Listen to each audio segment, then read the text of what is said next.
Public hearing utilities. Everybody's here, right?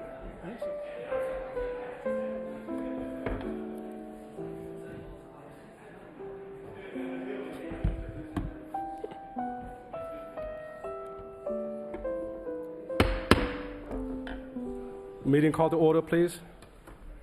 Please join me in the prayers. Dear God, today as this session opens, we pray that your presence will be before us and everyone who serves in the decision-making process of our city. We pray for directions which will lead our city to be strong and unified. May we continue the legacy of our founders. May we be granted this day the wisdom to make decisions which will be for the good of our city. We also pray for your special blessings on all those who are working to transform our city and make it a better place to live and work. Amen. Please join me in the allegiance to the flag. I pledge allegiance to the flag of the United States of America and to the republic for which it stands, one nation, under God, indivisible, with liberty and justice for all.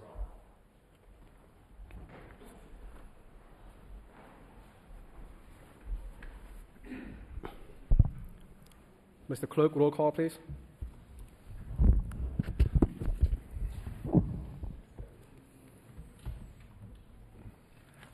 Counsel Gitchia. Here.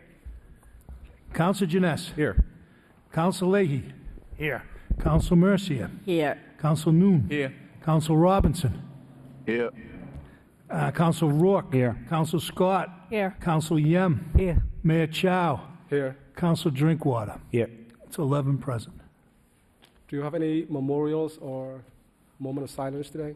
Council Leahy? Thank you.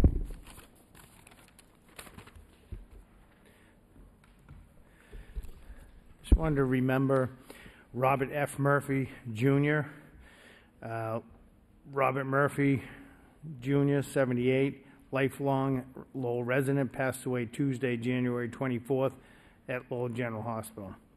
Son of the late Robert Murphy and Marcella Hurley Murphy. He was born August 10th, 1944 in Lowell. Grew up, educated in the city, attending St. Patrick's Grammar School, graduated in 1958, and Keith Academy, graduated in 1962.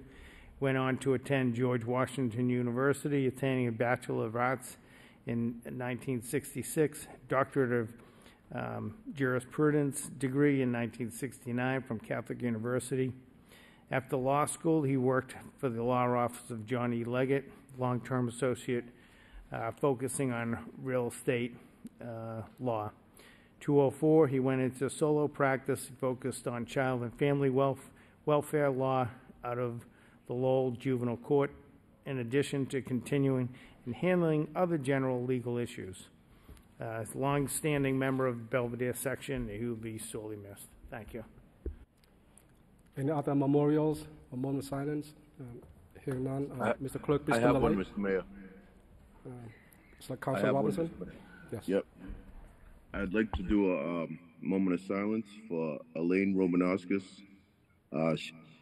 She was from Lowell. Elaine S. Landry Romanowskis, 72, passed away at Lowell General Hospital on Friday, January 27, 2023, following a long illness. She was the beloved wife of Robert W. Romanowskis, with whom she shared 52 years of marriage. She was born and raised in Lowell, Mass., and the daughter of the late Leo E. and Pauline Diet Landry. She was a local mail carrier for over 27 years. One of Elaine's favorite things to do was spend time at the beach and stop at Christie's for a slice of pizza. She also enjoyed spending summers and holidays at the family's camp in Moultonboro, New Hampshire, where she loved ice skating, cooking, and entertaining her family. She particularly enjoyed spending time with her beloved grandchildren. She enjoyed bowling and for many years was a member of several bowling leagues. Elaine was a longtime member of the DLKV Lithuanian Club's Ladies Auxiliary. In addition to her husband, Robert, Elaine has survived and will be deeply missed by her three children, Alexander Romanowskis and his wife, Lauren, Jeffrey Romanowskis and his partner, Meredith Sear, and Leslie Romanowskis. Her six grandchildren, Gabriel, Rowan, Annika, Haley, Ava, and Cash. Her three brothers, Leo Landry and his wife, Deborah, Brian Landry and his wife, Patricia, and Paul Landry and his husband, Randy Stair. Her two sister-in-laws, Niola Villancourt and her late husband, Jack and Ramona Kosiolek, and her husband, Paul, as well as many cousins, nieces, and nephews. She was the sister of the late Donnet Landry, Melvin Landry, and Carol Landry.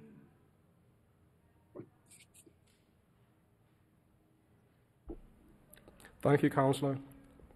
Mr. Clerk, please dim the light.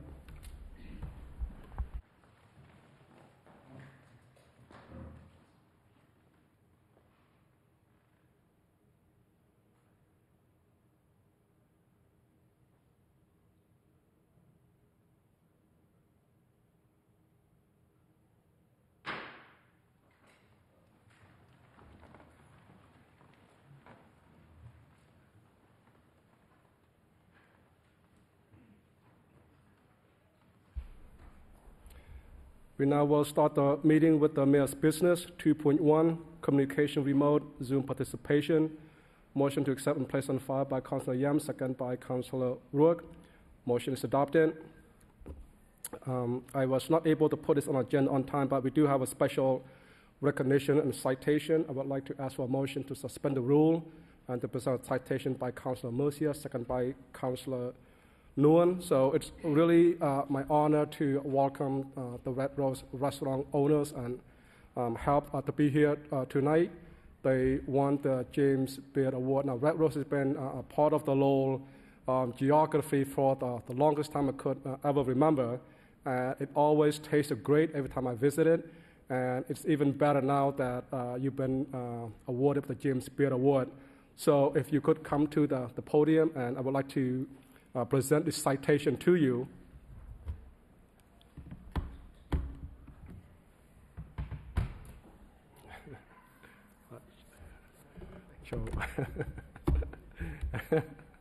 Right. Real small restaurant owner, family run, and we're so happy to have you here. And I will have to translate the citation to Khmer later on when I see you, okay? Okay. Official citation. Be it hereby known to all that the City of Lowell in the Commonwealth of Massachusetts hereby offers its sincerest congratulations to Red Rose Restaurant and its owner, Kian Hong Long, on being named as the semi-finalist for Best Restaurant in 2023 James Beard Awards. Red Rose Restaurant at 716 Middlesex Street in Lowell has been owned and operated by King Hong Long since 2012. The James Beard Foundation's Restaurant and Chef Awards were established in 1990 and first awarded in 1991. It is a nonprofit organization whose mission is to celebrate, support, and elevate the people behind America's food culture and champion a standard of good food anchored in talent, equity, and sustainability. The foundation celebrates and supports the people behind America's food culture while pushing for new standards in the restaurant industry to create a future where all have the opportunity to thrive. Established over 30 years ago, the foundation has highlighted the centrality of food culture in our daily lives and is committed to supporting a resilient and flourishing industry that honors its diverse communities. By amplifying new voices, celebrating those leading the way, and supporting those on the path to do so, the foundation is working to create a more equitable and sustainable future. Now, therefore, I, Mayor Zachary Chow, on behalf of the entire City Council and residents of Lowell, and also on behalf of the Department of Plan Development, Giovanni and her team, and the Economic Development, we wish you the best to Red Rose for your continued success. And in addition to what's written here, I just want to congratulate you, and not too many people outside the Cambodian community know, but Red Rose Restaurant is actually a landmark, right? Even before GPS, when people say, want to come visit Lowell, where should we meet? You know, we don't look at the direction of the street. All they have to say was, I meet you at Red Rose, and they would find their way to Lowell. So congratulations for continuing that tradition.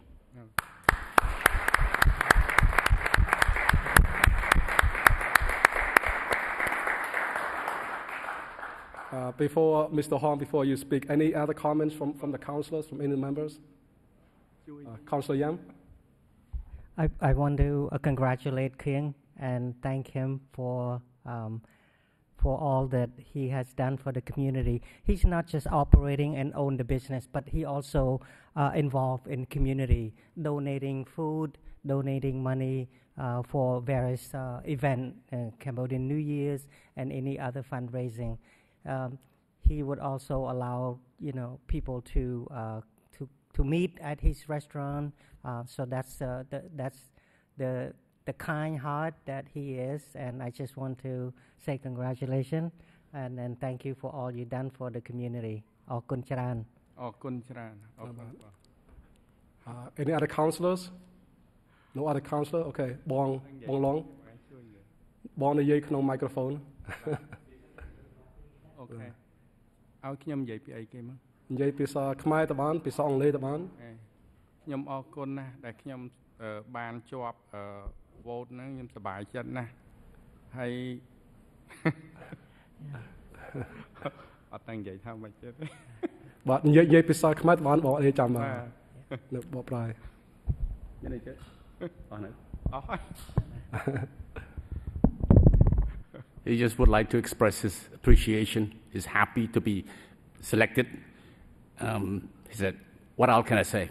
I'm doing well, right? Best speech ever.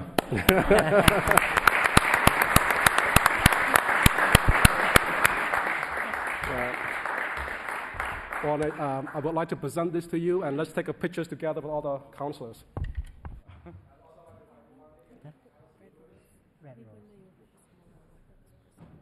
Yeah, they're recognized as like the May Red, Yeah, it's a foundation. They give award.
We'll now move on to the next item on the agenda, Section 3, which is the City Clerk.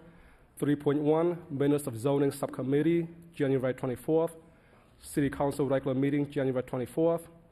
Auditor Clerk Oversight Personnel Subcommittee, January 26th. Any comments or questions by any councillor? Hearing none, need a motion to accept and place on file by Councillor Jeanette, second by Councillor Gishia. The motion is adopted. The next item is the public hearing, but it's not 7 o'clock yet, so we have 10 minutes. We're going to skip over to the Section 5, communication from City Manager. These are the motion responses. We'll start with A, motion response. If I could make a motion to take item B out of order, Mr. Mayor. We have Council, thank you. We'll just go to A and then B. It's going to be, it's going to be a quick trip from A to B. Okay. All right. Thank you, Councillor. Thank you. Okay. Item A, motion response is the reserve dwelling sign program. Any comments or questions, Councillor Scott? Thank you, Mr. Mayor. I would just make a motion to refer it to the Finance Subcommittee. There are 5 items that were left that said they should be discussed. You want to refer to the Finance Subcommittee? Yes, please. Okay. Motion by Councillor Scott, second by Councillor Jeanette. On favor say aye, opposed say no. The ayes have it. Motion is carried. We now go to motion response B. Any comment? Councillor Yam or Councillor Robertson is joining us on Zoom. There is a registered speaker, Mr. Mayor. Mr. Clerk, please call the registered speaker. Milka. Milka Ferraris.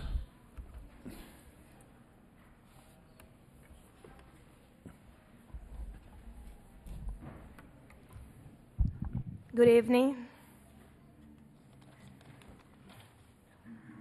My name is Milka Ferreras. I live in 192 Suffolk Street.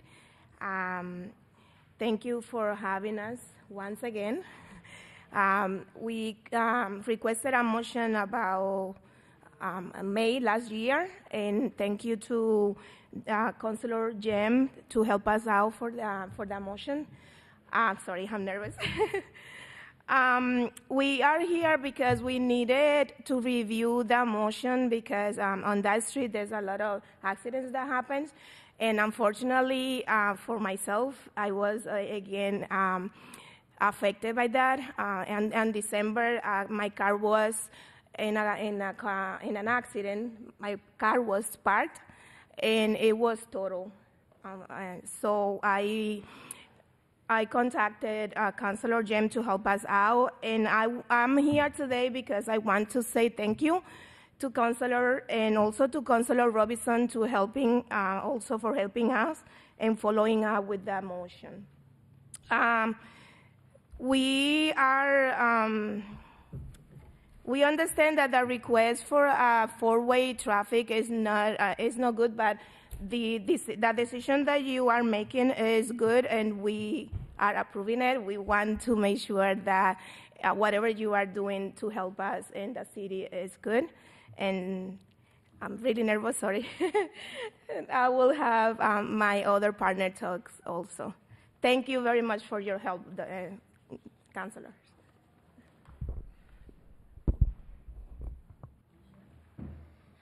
Hi, good evening.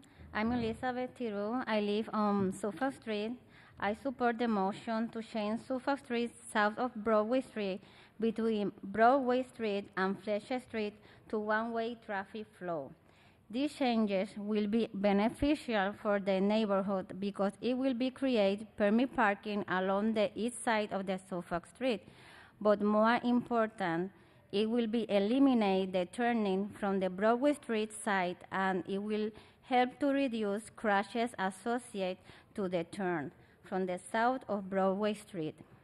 Also, adding a crosswalk and a pedestrian sign across Broadway Street will be beneficial for pedestrians, including students that have to cross mentioned intersection to their school bus stop located on Lewis Street.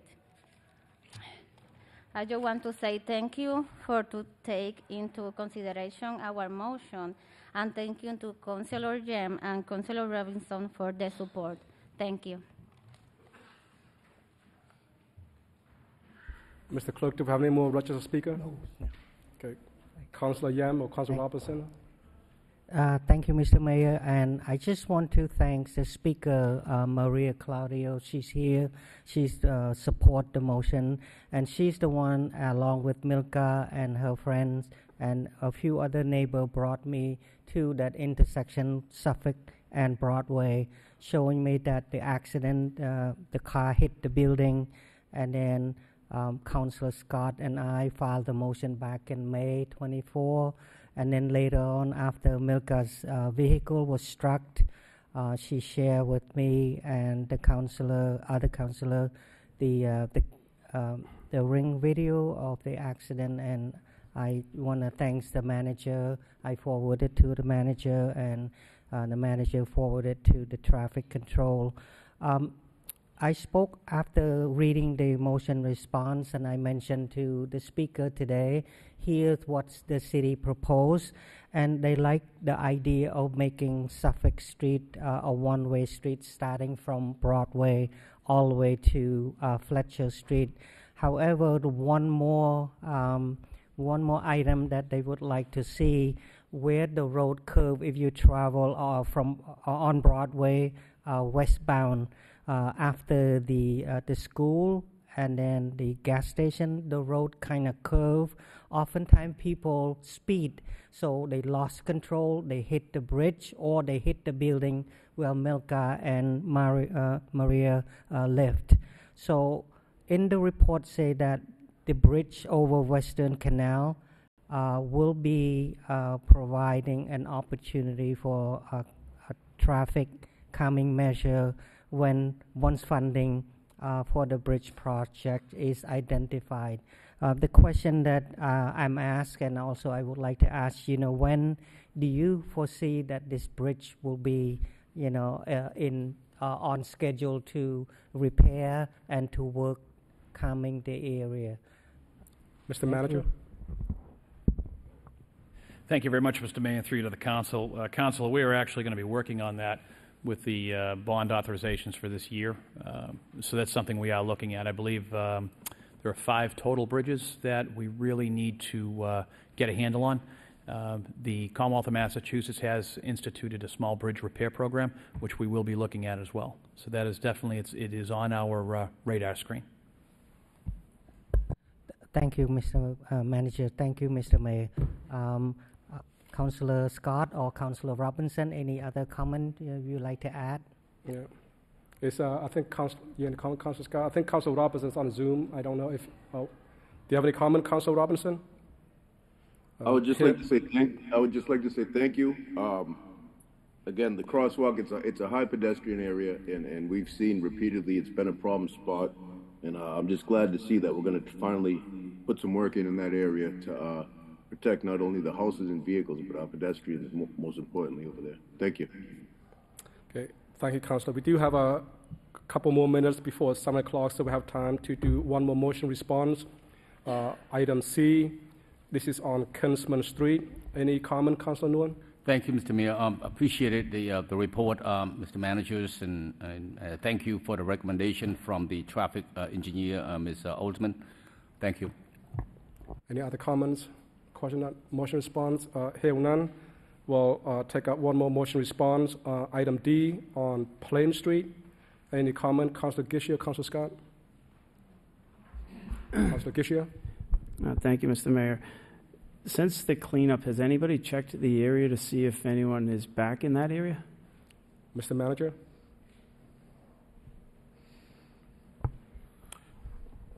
Through you, Mr. Mayor. So we have the district captains doing patrols and making sure that no one is back in the area of every cleanup that we do. Yeah. If you can have them check it again in the morning on the target side. Thank you. You also, Councillor Gishia. Mr. Manager? Thank you very much, Mr. Mayor, through to the council. I just want to, on the target side, Councillor, that could be private property, so, which would be what Target has dealt with in the past, but we can take a look at it tomorrow. My worry is more so with the environmental piece to that stream that's there. Once it impedes on the stream, it's not the private property. It's actually the state's property. So I'm just curious on, and there's a water main that runs down that area. So we're just wondering, in that area, are they back to the stream because of the environmental impact they're having on that area? Thank you. Councillor Yam? Just to answer Councillor Kitchio's answer, I was there yesterday and the place is clean. Nobody come back yet, so that's as of yesterday. Thank you. Any comment, Councillor Scott? You all good? No other comments or questions? We're going down through the Y here. I think we have time for one more motion response, which is item E. It's a response to the Hunger and Homeless Commission. So this is a motion by Councillor Robinson. Any comment, Councillor Robinson? Yes, thank you. Sounds good. I think this is another piece that's been missing for quite some time. So if we can get these regular meetings going, I'm looking forward to the work that can be done with this commission and through this commission. I think it's one of the big pieces I think that we've been lacking is the informational part. And I think this will help promote services and other activities and be preventative rather than reactive. I think that's huge. So any kind of meetings that we can get together where we can start sharing more information with the public and keeping these conversations going, I think it's valuable. Thank you. Councillor Janess? Thank you, Mr. Mayor. First, thank you to the administration for the response. I'm glad to see that the Hunger Homeless Commission is getting back up and running again. I did have some questions about the December 14th and January 12th meetings that were mentioned in the memo. Were those public meetings? Was there minutes or an agenda that were posted? I looked on the city website and I didn't see anything. Hi, good evening, Mayor, Manager, and councilors.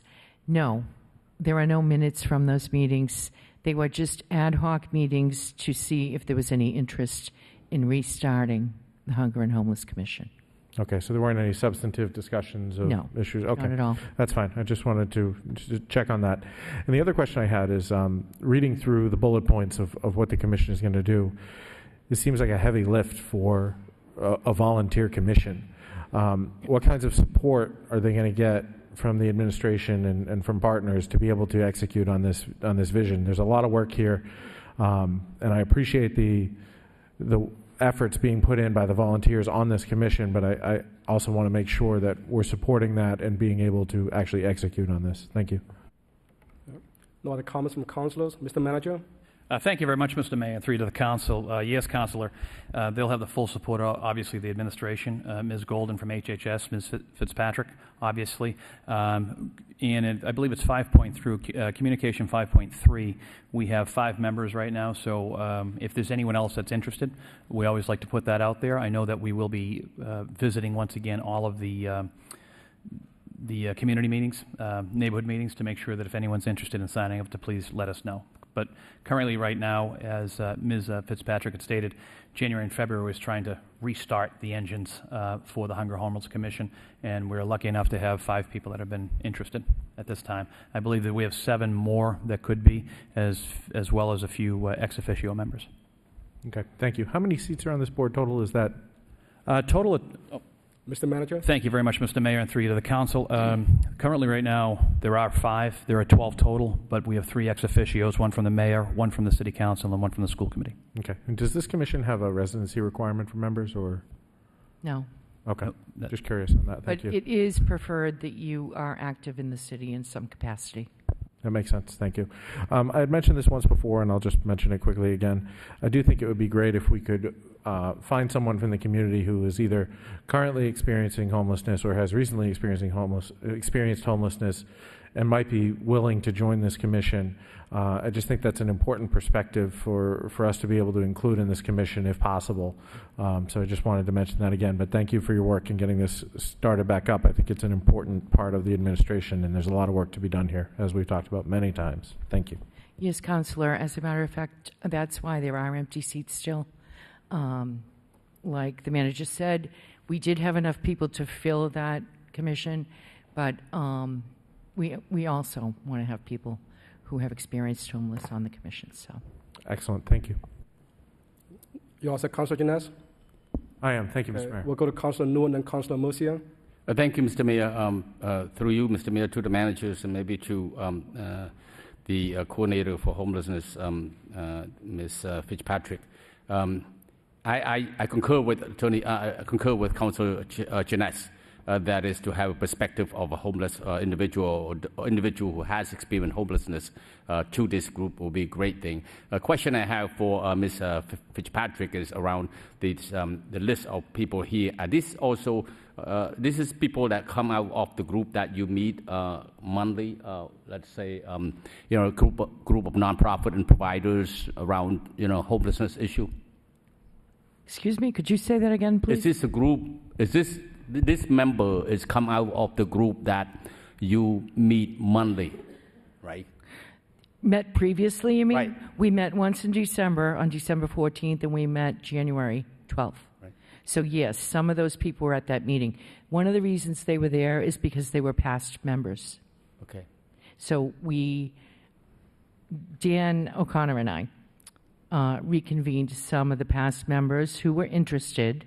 He polled almost everyone that was on the commission, not people who went to the meeting, because this meeting attracted 50 to 60 people a month.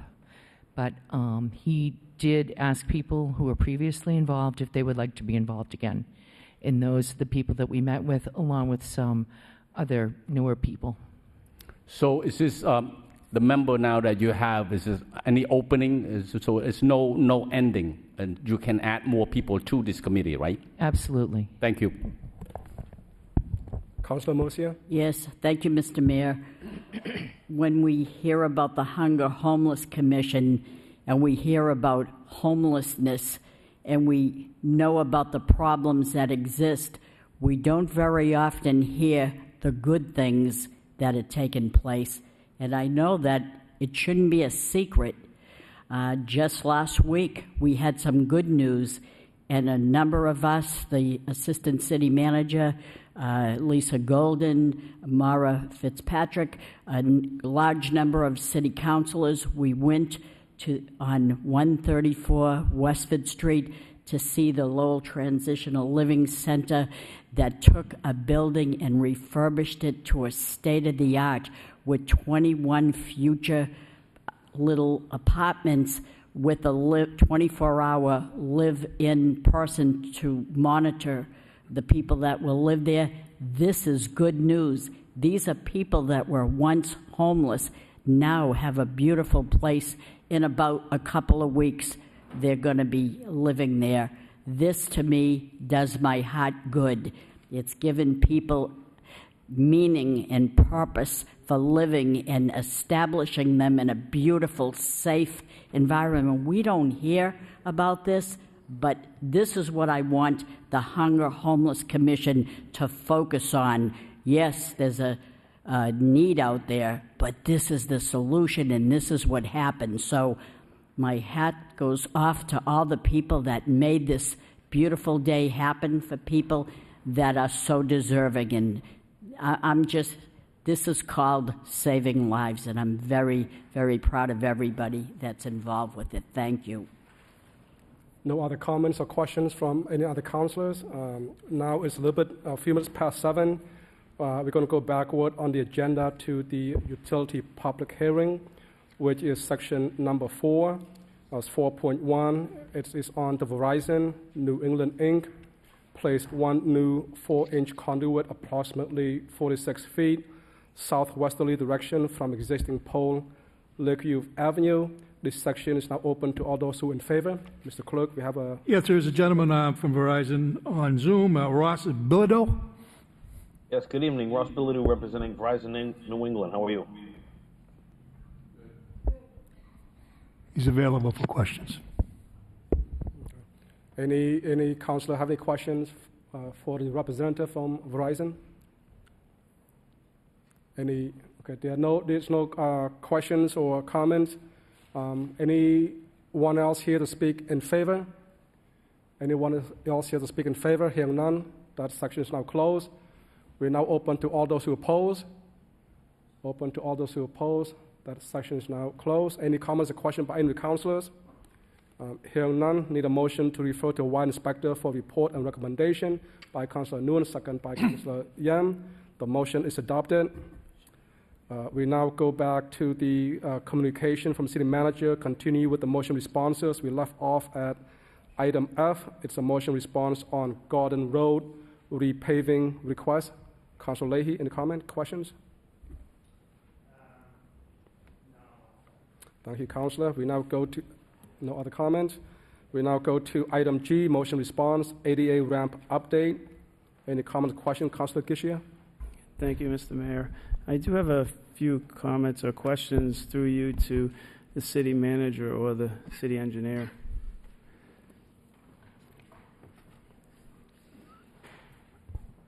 Good evening. Good afternoon.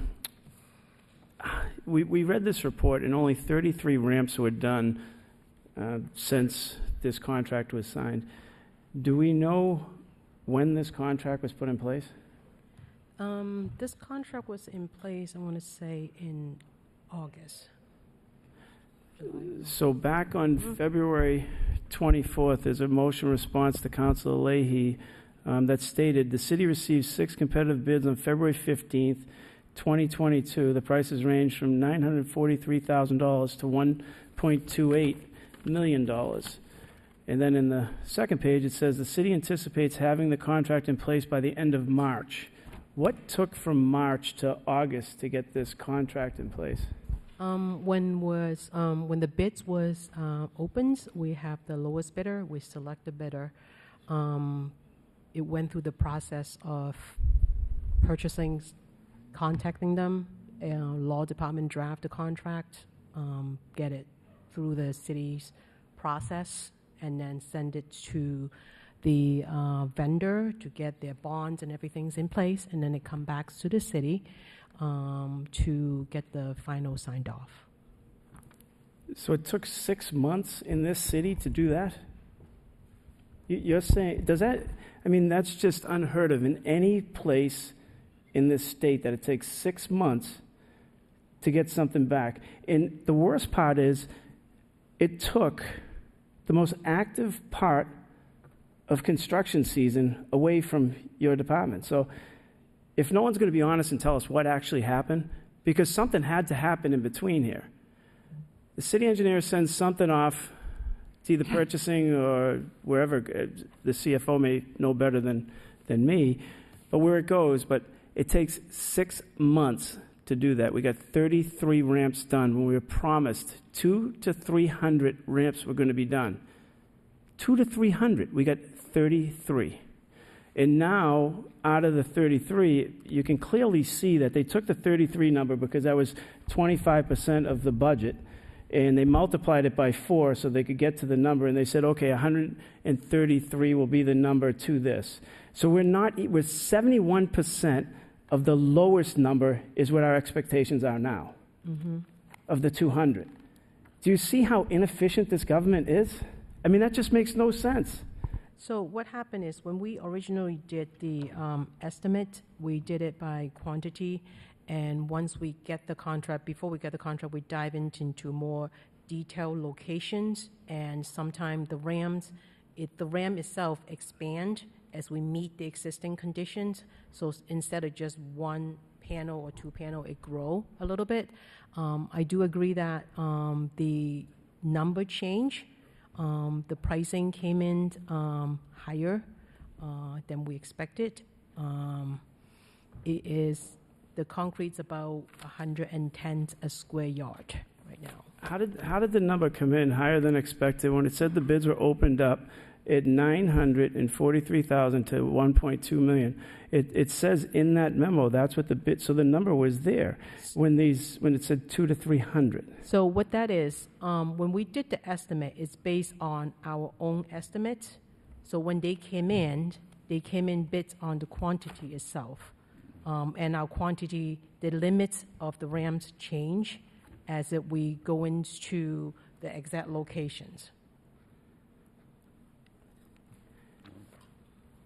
I just cannot understand being in government and doing this for a living, how every city and town goes out to bid early so that they can get everything in place for construction season, which is April to November.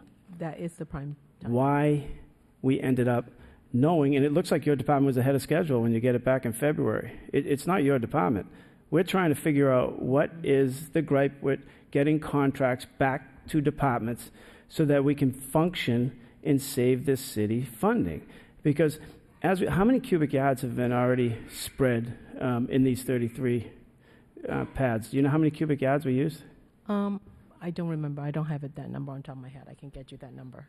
It's just amazing to me that we just wave around it. And Mr. Manager, if we can't understand that this is a deficiency in this city, that we can't get contracts from departments signed, sealed, and back to them so that they can get up and running during construction seasons, and we're only operating from August to November, we're really failing, and we're failing miserably. We were told downtown was going to be in place. We were told the schools were going to get taken care of. So if you go to August, you already went by time to actually do repairs in the schools.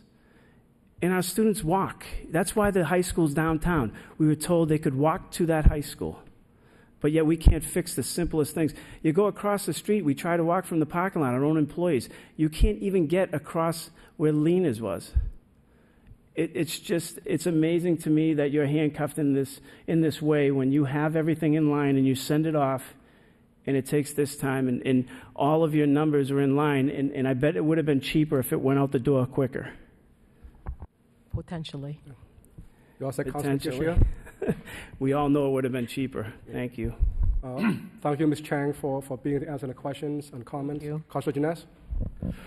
Thank you, Mr. Mayor. I'd like to echo first what Councilor Gitcher said. You know, there's a lot of work to be done. We talked about this, and when it first came forward, it was we're doing them all, and now clearly we aren't, and that's disappointing. But it is what it is. My question is only at this point, based on the list that's here, if there's something else that pops up that somebody reports, hey, this one really needs to be addressed, it needs to go on the list, what's the process for getting it on this list? If it's really truly urgent, get in touch with me. We'll take a look of it, and if it's within the area, we can definitely do that. And the goal is we know there's the sidewalk itself, and the handicap ramps is always issues in the city. So we will continue to be working more and more of these contracts. We will be issuing another ones just for school. We are posting it tomorrow for advertising so that we're not conflicting with school. So the contract itself, we're focusing just in June. Beginning of June, we'll do coordinations, and then at the school ends, they will hit the ground. That's the goal. And then they will finish it by late August before the school starts. The way that contract is written, we're hoping to attract contractor that can have multiple crews that work at the same time, so that we can have these school outs done. That's great. I think that, we, like I said, there's a lot to be done, and so I appreciate your efforts here, and I look forward to seeing this stuff get in place. Thank you very much. Councilor Yam?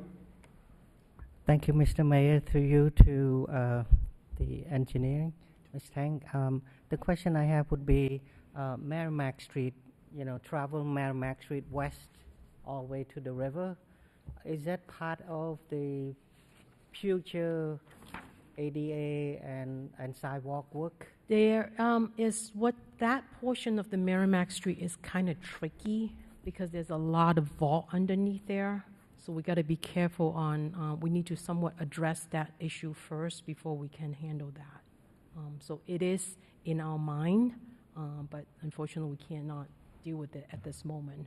We need to get the vault, underground vault resolved first. The reason I'm asking this question because I have a restaurant owner down the street from us here,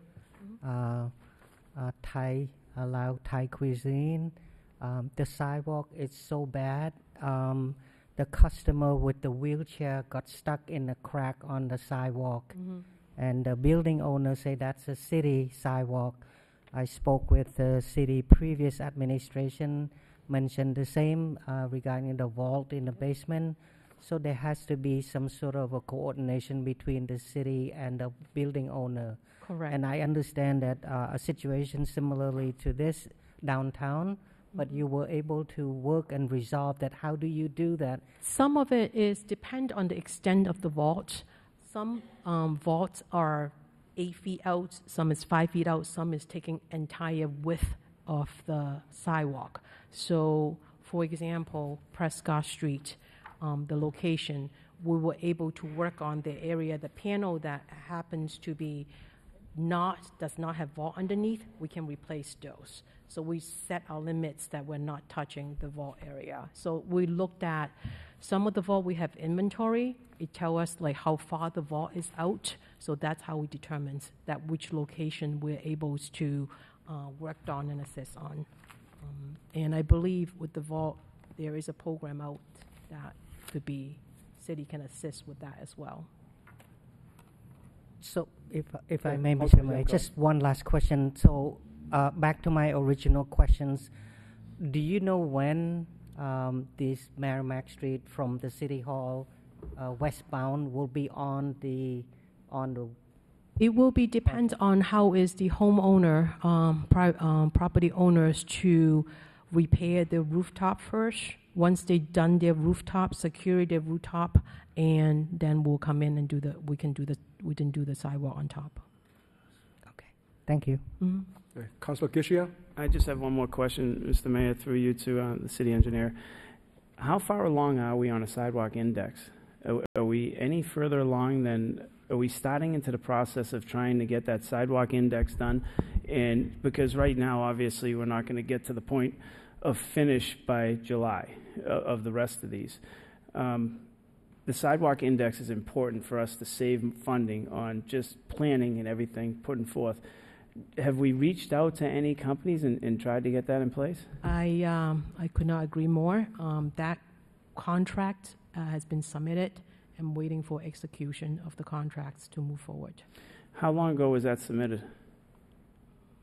A while back, like back in August. Back in August? Yes. Mr. Mayor, through you to the city manager, could we have a report back on why it's taken so long for contracts to come out? The engineer is here telling you she's trying to do what the council will was to get a sidewalk index, and that was back in August. And here we are again, and we're losing money. Every day that goes by, it's a cost, and we put people at risk. And we're going to see the same thing on the road treatments that were supposed to be done. And we're seeing more and more potholes and everything pop up. So if we can try to get efficiency out of this. Mr. Manager? Thank you. Thank you very much, Mr. Mayor, and through to the council. I mean, there's a lot of challenges, council, going on through the past 6 months. One of them being in the engineer's office. We have had a difficult time keeping a number of engineers working there. Currently, right now, we're down 2.5. There's been changeover in the attorney's office. Now we have somewhat of a full slate. So I think when we're talking about pieces going back and forth, that's where some of the challenges are or have been. Just in the sense of the throughput, which I've learned, obviously, in the past few months. The throughput has been a challenge just simply because of the number of people that we do not have at this time, but we are working towards that. And I do recall, and maybe our engineer would remember this, but there was an issue with the vendor being a little slow getting back to us on a bond authorization or a bond bid. I could be wrong on this one, but I believe this particular one, there was a problem with the bonding. So there's, I guess you may look at this as one of those perfect storms that has been hitting, but I think that in 2023, we've been meeting once every other week for the past 2.5 months. I think it's been, where we have. I believe we'll be ready to send something out to the council very soon in regards to the number of streets, the number of fogging that we're going to be doing, and whatnot. I think the council will be very impressed with what engineering's been doing. Councilor Gishia? The manager highlights something perfect, and I want to thank the city engineer because she did her job short-staffed and got the stuff to people. Through you to the city solicitor, have you seen those contracts that are waiting, that the city engineer outlined just a few minutes ago? Through Mr. Manager to the solicitor. Madam Solicitor, if you could turn on the microphone to... Okay. Oh, I'm sorry. I don't think I have, but I haven't been looking for them. Maybe if you gave me the name of a vendor, I would probably be able to recognize it. But I don't recall seeing any. See, these are the problems. You can see it. The right hand don't know what the left hand's doing. And when you ask the question, the city engineer has been diligent, short-staffed, put things forward, and we don't know. And that's the problem, and it's costing the taxpayers more and more and more funds. We can keep going with the excuses of short-staffed. She's short-staffed. She's putting it forward. And there's many people in the city that are short-staffed that are getting the jobs done. We have potholes throughout the city because we're not keeping up with these contracts. We have sidewalks that are not repaired and not functional. You go through downtown. We were promised this stuff. We asked these questions. Council Leahy put in the motion for it. I've put in motions asking for the backup to this stuff. And I just think that if we're going to start functioning, we need to hold people accountable and start getting this process together. Thank you. Any other comments or questions by any councilors? Hearing none. Thank you, Ms. Chang, for being here. Appreciate all your answers. We now go to the next motion response. This is on recycling and contamination by month. Councilor Gishia. Thank you again, Mr. Mayor. I guess my question would be through you to Gunther. What trends make you believe we will cut the excessive amount in half in calendar year 2023? Because you're saying we'll be down to 7.7% from the 15 plus in many cases. So I'm just wondering what trends you believe you see or how we're going to get to this point. What outreach will we do to try to subside some of the contamination fees? Councilor, thanks for the question. The item before you has a graph where Waste Management does an annual audit, and as you mentioned, the December of 2022, it was cut in half. So we are at 7.5%, and that's due to a couple of factors. One of them, kind of out of everybody's control, is COVID. I know, it sounds strange to be continuing to blame it on it, but during COVID, a lot of tonnage shifted from workplaces to home places, and when the tonnage switched to home collection, so did the contamination. So I would say there's somewhat of a spike before all of this, and more recently, after it sort of balanced out and people are returning to work, the contamination has come down. So it's not necessarily any direct or indirect function of the residents or the city's enforcement. But the nice thing is that we are set at that rate for full year. 7.7 is the best that we've had in a couple of years. So that is the benchmark. And if we can continue our outreach and education, we're at full staff. We're at 3.5 FTE now in the solid waste office. So we should be able to put more boots on the street. The commissioners made it a priority to give them technology. So documenting, enforcement, and outreach is going to be forthcoming. So when you read your report, and I thank you for your report, it looks like the June, July, and August are the heavy contamination months, more or less, when you look at all three. What outreach into the schools? Are we going to go back into the schools and go that way? What actual plan is in place for this outreach? Because for me, I'm looking to try to get it to the actual allowable number, so there's no overage. But I think half is great. But I think that what would your plan be for outreach and how, not your plan, but what's the DPW's plan for outreach and how are they going to attain to stay at that 7.7% number? I know that the recycling coordinator has been training the new person that just onboarded last month, and the great feature is that this new person is bilingual, so they are doing a lot of things that are helping us in Spanish. and she is hoping, and unfortunately, reaching out to the schools right now gets into the schedule with MCAS. I remember any time you try to get presentation or in-house field trips, you're up against scheduling in the spring. So it might be too late for this school year to do a lot of that, but definitely that's on our agenda for next school year. When we look at the contamination, and I believe probably every counselor here would say the same thing, is that we see trucks pull up, they know it's contaminated, and they still put it into the recycling truck. Don't those trucks have cameras on them that watch that, or watch the surroundings around the truck? So I just don't understand, and I'm going to use this example that I've used multiple times, is across from the DPW every morning on a Friday I drive by. It has stopped.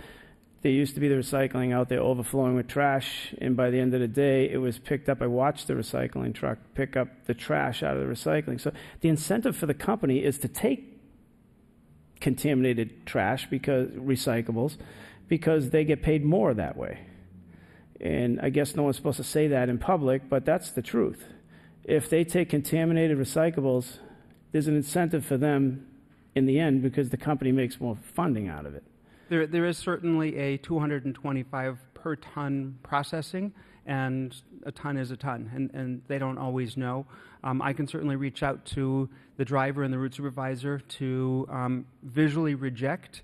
I think by ordinance and by contract, they are required to pick up the material curbside, and invariably what happens is that if they leave it behind intentionally, the phone rings very quickly. They missed me, and there's not always, the assumption that the customer is wrong. So we do try to address a miss, and we send a truck back, again, not always knowing that it was done intentionally. So that is possible. There is technology, both in cameras and tracking devices, where the truck can press the red button, and the GPS will say where, and then they can press one of three buttons to say it was contaminated or it wasn't out or whatever signal. So that two-way communication is possible. Could there be a mechanism put in place that if you're one of the other drivers, whether you're the trash or the recycling, and you see one that's contaminated, that it would go into the right truck at that point, and then it would be listed for you guys to go back to the property and say, look, we can't do this? Or is that like... And I'll check with the cameras. If they can take a snapshot before they pick it up, before they empty it, then it could be something that gets communicated back to the trash. Thank you. Any other comments or questions? Councilor Murcia? Yes, thank you, Mr. Mayor. There was a motion on the agenda a few weeks ago in regards to recycling and the barrels and how are they being fixed. Is there a long waiting list to have that the wheels fixed or the lids fixed? It was referred to the neighborhood subcommittee, of which I chair, because there were a lot of motions referred to different subcommittees. Only chance I had is to have one next Tuesday, February 7th, and through you to the city manager, if there's no problem, in all fairness to the person that is there as the recycling coordinator, who hasn't been there that long, that may not be able to answer all the questions, would it be possible that I invite Gunther Wellenstein, who has all this vast experience and can check into different things? I'm sure he's aware of different happenings there. So if you would let that happen, that'd be great. Mr. Manager? You wouldn't mind, Gunther, would you? Thank you, Mr. Mayor. And through to the council, I think that'd be fine. I think Mr. Wellenstein is very, very adept at that topic. And I know that they've been working with the... Finally, we're fully staffed at 3.5 people over there, so I think that'd be a great idea. Councilor. Okay, thank you so much. Councilor Nguyen? Thank you, Mr. Mayor. Through you, Mr. Mayor, to Gunther. It's going to be quick. Gunther, welcome back. The new, as Councilor Murcia indicated, the new person took over your position. I hope that you continue to teach the new individual in this position the tool how to do this properly. It's very impressive to see that the number of contaminated got reduces to 7.7%. Hopefully, it keep it that way, or maybe reduce further, because it certainly is going to save taxpayer a lot of money. So I'm looking forward to a good number, maybe eliminated to 0. Question I have is not pertaining to this so much. The question about, people ask me about the barrel, that broken barrel, and that the resident said to get that replaced, it costs money, and they're saying that, look, the truck dropped it, damaged it, and why should I pay for it? You know why they have to? They got charged for a new barrel? So usually on a repair, there's no charge. We'll bring the pieces, the staff person will come to the house, they'll get serviced in the driveway. There's no charge for that. The one item that might be confused with a charge is for stolen. We do have a charge because it does cost us quite a bit to replace those. So Gunther, stolen barrel, I just don't know who would do that. But anyway, so say if a resident got their barrel stolen, they responsible for paying that because they're a victim. So in the past, we would require a police report, right, which would assist us with both the timing of the incident, and sometimes people will wait months and months and say, oh, now it's missing. So they are responsible for the city property that's issued to them. They are responsible for bringing it in off the curb after collection day, and to that they are responsible for letting us know if the wheel is broken or the lid is broken. Very often, what I've found is that if we waive the fee, within a week, that missing card is found next door or across the street. So there is definitely an incentive for folks to look next door. And if they don't know the serial numbers, please stop in the office and we'll provide them the records. So as soon as they look next door, they did not find it, as soon as they report it to the police or report it to DPW, they'll get a new one coming in. Yep. Okay. Thank you, Gunther. Councillor Scott. Oh. Who's next? Councillor Scott. Thank you, Mr. Mayor. Thank you, Gunther, for being here. I'm not sure if these questions are really for you or for the recycling coordinator, but I did have a few questions. Do you know if neighboring towns require video cameras at all on their trucks, if that's something that would be part of the next contract that we would consider? It's not a requirement, but the technology exists, and the video can be tied into the GPS. So the driver can press a button, the street address will come up, and it will track the cart number that was lifted. So there's a variety of technology. It does add up in cost. It's about $10,000 per truck. We have 6 trucks servicing the city, so there is some upfront money. Depending on the contract, it can certainly be divided out over the service period. But it could save a lot of money as far as not picking up overflowing barrels and... Or tracking misses or double pickups. Okay. And my other question is just around the glass cost that's on your recycling report. I know you're involved in the Municipal Waste Association with the state. Is that something that they're still looking at, ways to bring that down, whether or not it's expanding recycling plants, or do you know if there's any discussion around that? Yeah, so your question pertains particularly to the commodity value. Each item that we submit for recycling, which includes the rigid plastics and paper fiber, we call it, and glass, it does get recycled, but because there are market pressures in terms of transportation distance for each of those, some are positive and some are negative. So right now, glass is negative, and glass is about 20% by weight of single-stream recycling, so it does impact us. The state is working on grants to municipalities and to companies to create local markets so that material can be handled and not trucked out of state. Thank you. Then on Zoom, Councillor Leahy. Thank you. Through you to Mr. Wallenstein. When they do the checks, do we have people in the office now that go out on the road and drive through the neighborhoods and take a look? Yeah, every day there's somebody out. Not every single issue, not every single infraction is ending in a citation. Our hope is to change the behavior So if a resident comes out and asks, why their card is being looked at, we take it as an opportunity to provide education. All right, and this is kind of an obvious question, but they start early, right? Because trash starts to get picked up at 7? Yep, we've shifted the staffing in the office so that people are out when collection begins. Okay. All right. Thank you. Councilor Robinson. Thank you. So, as we're all aware, in the winter, the cold weather, because this is a problem that's repeatedly been brought to me by constituents. The cold weather hits, they come, they empty the barrels, and you get breakage of the bins. So you're saying the protocol for that would be contact the police? You need a police report for that, or can they contact the DPW directly?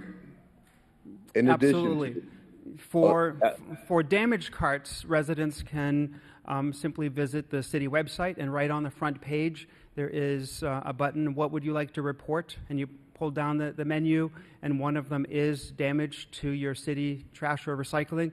That service is no cost. If you come to the front counter, somebody will enter it, and it gets put into our queue. Okay, thank you. And you mentioned, Councilor Leahy just mentioned how trash pickup, they're starting early.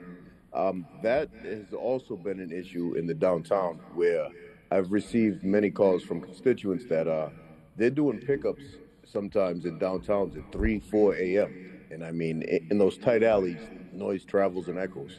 Is that something also, how can the residents reach out to report that? So usually those collections are provided by third parties, not the city's contracted curbside vendor. Third parties are picking up dumpsters from bars and restaurants, so they're really not in the purview of solid waste and recycling at DPW. Most of those are through code enforcement and private trash hauler contracts. Okay, thank you very much. Thank you.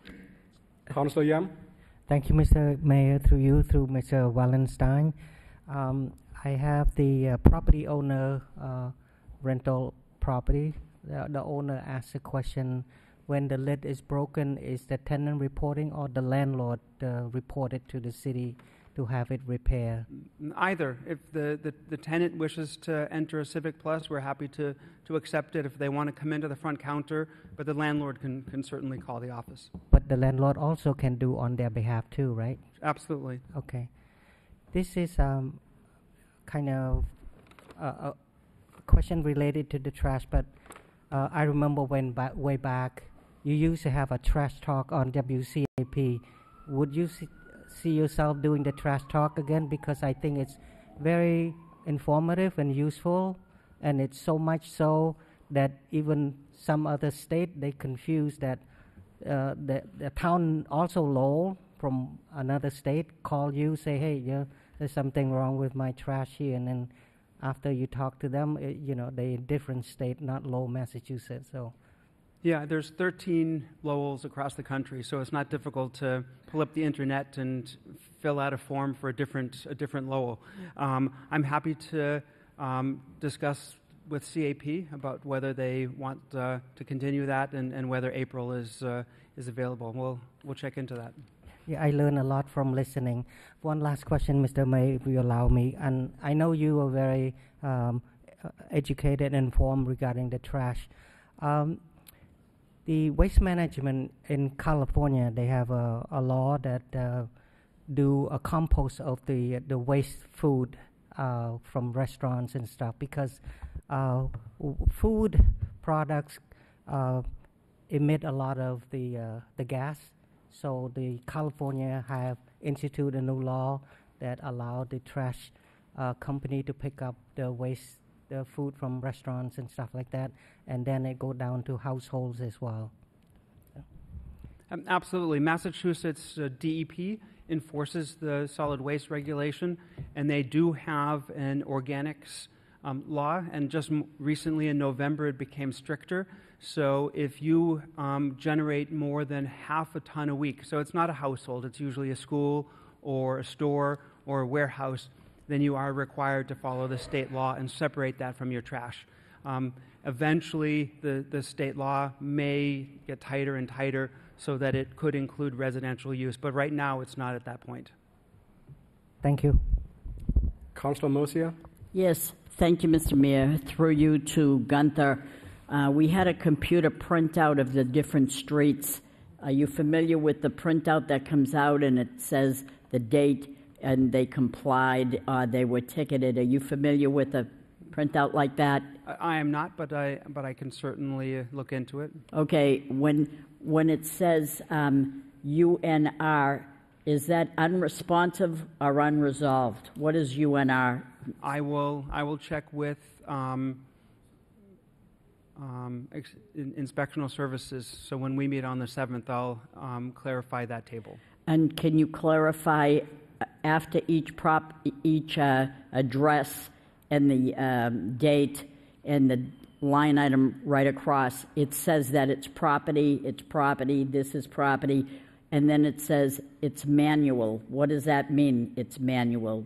I'll bring the clarification with us to the subcommittee if that's all right. Okay, thank you. Any other comments or questions from the councilors? Hearing none, thank you, Gunther, for coming to answer all these questions. And the camera doesn't catch it, but I think your tie look like recyclable items on there. So it is? Yes, recycled dollar bills. Excellent. Thank you for being here. We now go to the next motion response on MSBA Accelerated School Repair Funding Update. Any comment or questions, Councilor Kishia? No, thank you. Oh, wait a minute. I do have one for the manager again. I always have one.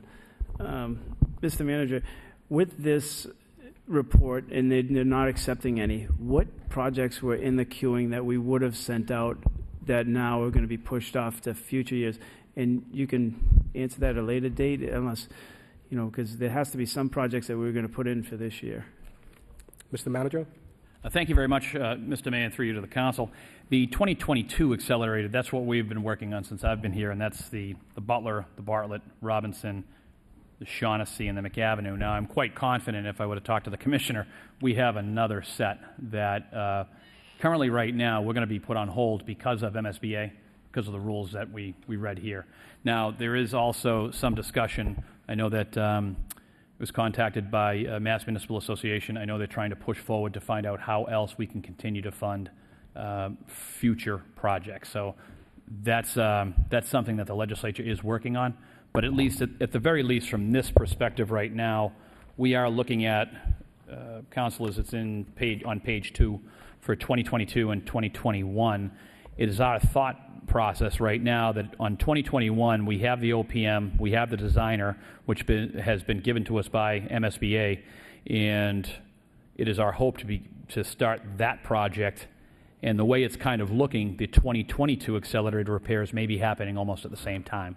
When I say almost the same time, probably within months of each other, which isn't exactly a normal process, my understanding with the accelerated repair program. But the 2023, obviously we're disappointed at this time, but my understanding is talking to, we had a meeting with our legislative delegation. They were talking about how to ensure that the accelerated repair program is indeed funded, but as of right now, it is not for 2023.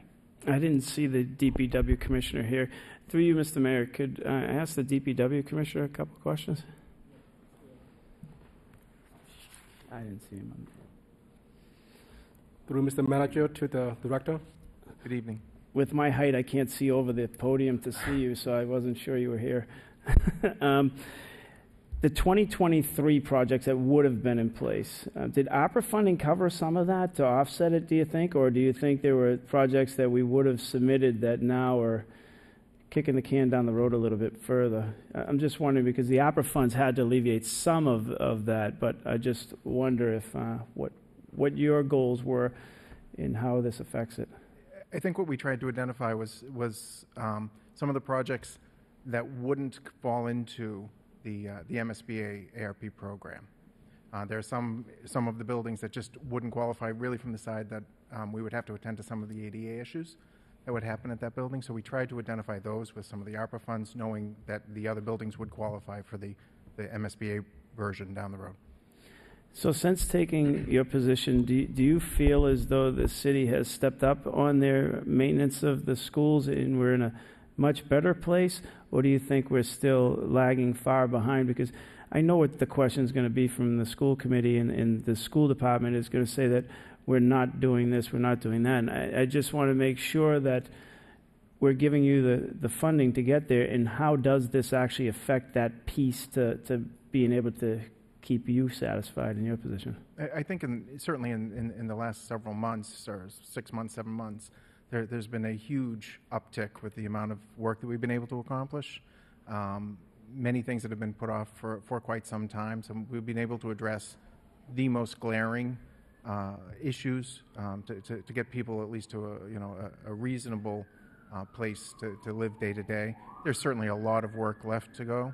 We're counting on moving forward with the MSBA projects, obviously, but grants that are kind of forthcoming. We have the $4 million DESI grant that should go an awful long way to straighten things out. But there's been a lot of effort on many parts to move forward, and we're seeing a lot of we hear it going into schools. We hear many people who are grateful for some of the work that's been done, and unfortunately sometimes it's not as transparent. For people to realize that what's going on behind that wall actually happened, and that painted wall effect. People tend to say, "Wow, this is great." Thank you. Councilor Janess. Thank you, Mr. Mayor. Through you to the city manager, my only question was just, you touched on this a little bit, but the 2021 and 2022 projects that have been funded for a feasibility study, according to this report, I know MSBA is pausing applications in order to get the things that are in the hopper through, but do we have any insight into whether they're going to be, if a feasibility study comes back as too expensive, are they just going to say no thanks and do something else? Or are we pretty confident that these are going to be the actual construction is going to be funded on these? Thank you. Mr. Manager. Thank you very much, Mr. Mayor, and through to the council. Council, we are fairly confident. I mean, the state at any point in time could pull funding, but in this matter, the fact that they let us into the process, and once again on the 2021, that the OPM and the designer has already been chosen and work has been completed, and I do believe that we are close to be getting to moving forward on the OPM and the designer for the 2022 piece. I feel confident that that would happen. It does give us some pause also in listening to the discussion from the commissioner that we've been working off of a 2018 EMG architectural report, and this may actually go back to what Councilor Getchier was talking about as well. We have been knocking off a lot of the projects with some of our ARPA money as well. So potentially at this time during this, let's just say, pause of 2023 for the accelerated repair program, we have been discussing about reigniting 2018 and start knocking off what we've been doing with monies that we've received from ARPA. The commissioner did mention, I believe it's the $4.1 million that we're also applying for. So we want to ensure that we are ready to go in hopes that the state will jumpstart 2023 accelerated repair program. So there is an awful lot going on. Hats off to all the folks over in Lands and Buildings that have been, working their tails off of this, whether it be, we've done fairly well right now on our heating calls. And I think a lot of that is due to the fact of the number of meetings we've been having, the assistant city manager as well, with the commissioner weekly, just to ensure that that is happening. So it might give us this pause right now in 2023 to look back to the 2018 report, which we've been basing everything off, to start, reigniting it and getting ready in hopes that they start that process again. Hopefully that answered what you were asking. Yes, thank you. I just would say first, thanks to you and everyone in the administration who's doing this. This is obviously big work that is important for a lot of folks in the community, and it's been stuff that has been going on for a while. So getting back on top of it is what we need to do, and I appreciate that. And I would just ask that could you please keep us updated on the progress of these projects, just to make sure that we're in the loop on where these stand as they move along. Thank you. 100%, Councilor. The preventative maintenance that the commissioner has put in place, some of this unfortunately, some of our mechanicals hadn't seen preventative maintenance in some time. So once again, the team's been working on that, but I think this pause will give us that opportunity to kind of reassess where ARPA money has taken some of these off the list. But getting back to the 2022 Accelerated Repair Program and 2021, I'm always cautiously optimistic. 2021 I feel really good about, and I feel good about 22, and hopefully in the 2023 will be restarted sometime later on this year. Excellent. Thank you. Councilor Leahy. Thank you. While we're on this subject, through you to the manager also. I know you're going to be here a long time, so I'm thinking ahead. The Riley School should probably be on some sort of list for down the road to be replaced. So when we're done with boilers and roofs, I think that's, in the daily. So just long-term thinking, probably the daily and the Riley schools are the last of the old schools to be replaced. So we should be planning ahead for that.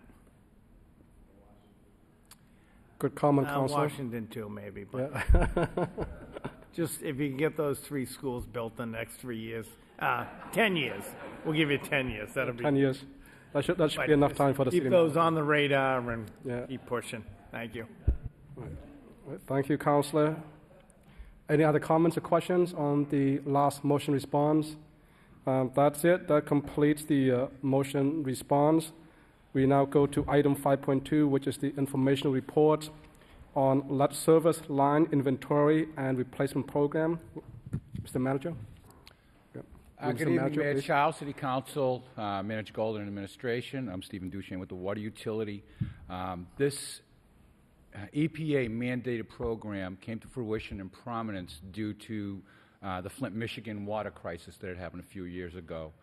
A couple of administrators actually from the Flint, Michigan water treatment plant reached out to me, and I gave them a tour of our facility due to our robust corrosion control program. We're always way below our lead and copper results for any trigger numbers.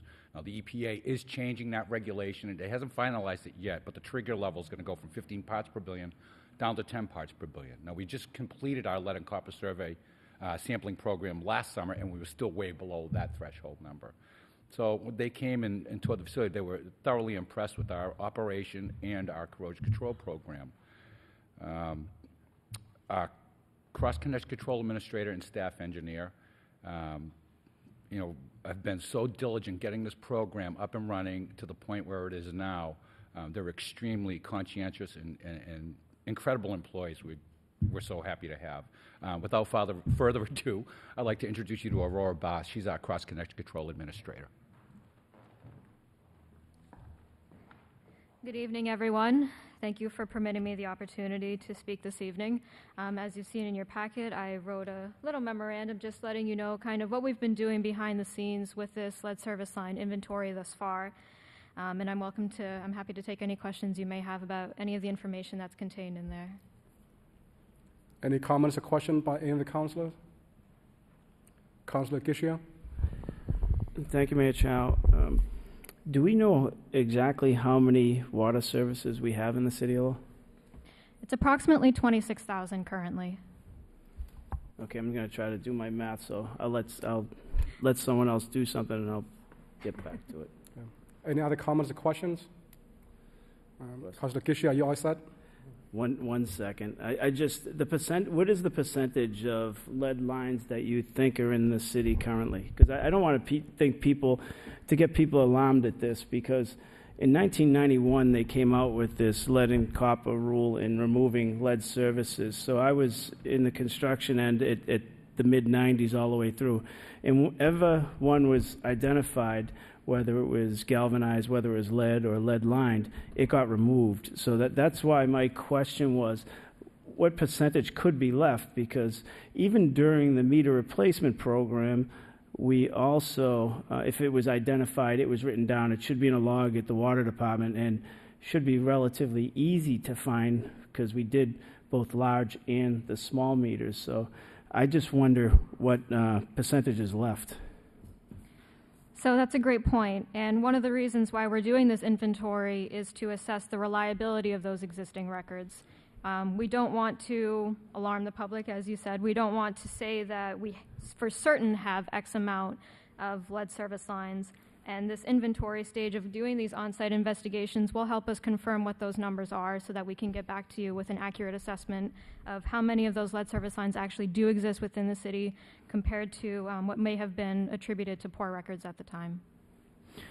If the numbers are accurate or thereabouts accurate, when you say the private side inspection breakdown, you came out to 467, and then you say also the public side breakdown came out to 289. Then if you took that 756 and you divided it by the 26,000, it would be 2.9% left. So that I don't want people to think that there's this big thing. Most of the problem with lead in drinking water comes from internal plumbing. It has nothing to do with the lines coming into the homes, and that's really what has to be highlighted here. So most of the city side is fine, and the zinc orthophosphate actually is it's a coating that goes on the inside of the pipes that actually prevents lead from leaching into the water supply. So I don't want anyone to think that, be alarmed by it also. So, and thank you for the thorough presentation that we received. I think that it's something that maybe we should have showed on the screen so people in the public could see it, because it's very detailed, and it's something that would speak well for how well the water department has worked out there through the years of changing this, because there's not many communities that did exactly what the city of Lowell did back then. And thank you for your hard work, and I also thank the executive director for his hard work. Thank you. Thank you. Any other comments or questions from any other councilors? Here and on. Thank you both so much for being here to make that presentation. Thank you. That completes the motions, response, and the report. Need a motion and place on file by Councilor Drinkwater, second by Councilor Rourke. Motion is adopted. Before we go to the next item, I believe we have good news from the city manager. Mr. Manager. Thank you very much, Mr. Mayor, through you to the council. I just want to take this opportunity to introduce new Case Assistant Director of Communications and Marketing, Diandra Silk. Diandra's back here on the left. She's going to come up and just probably say hello to everyone, introduce herself, and but once again, Case Assistant Director of Communications and Marketing. Thank you very much, Diandra. Hi, I just want to say hello, Diandra Silk. My second day. Very excited to be here. Nice to meet all of you. Thank you. Wonderful. So through you, Mr. Mayor, to the council, we're very excited. We've got a lot of different ideas with Peter Crew and everyone down in Case, as well as Melissa, we're really starting to buzz down there and get moving as far as it comes to the communications piece and marketing. We really expect a lot of big things within the next 4 to 6 weeks. We're hoping. That's good. So, there's a lot of work to be done when it comes to this. So we're very happy that you're here. Thank you again. Thank you all.